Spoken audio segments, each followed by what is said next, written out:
How to log in to Devil May Cry Peak of Combat. Hi everyone, welcome back to Crazy Gamer. If you are playing Devil May Cry Peak of Combat and want to log into your existing account, firstly, open up the Devil May Cry Peak of Combat application on your device. Wait for the game to load, and once you're inside this login interface, go to the top right corner and tap on this little option over here. It will take you to this pop-up where you can go ahead and select your login method. I previously logged in with Facebook, so it is showing me the Facebook option.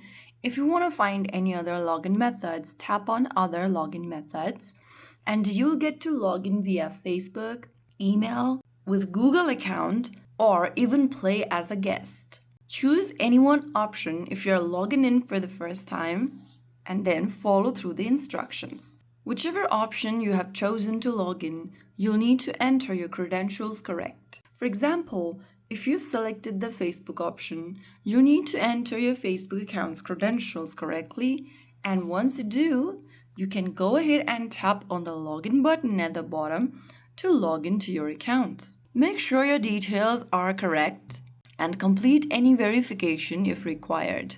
Also, select the same region or server where your original game progress is stored. So that's how you successfully log into Devil May Cry Peak of Combat. If you found the video helpful, don't forget to like, share, and subscribe to our channel. I will be back again in the next video. Thank you for watching.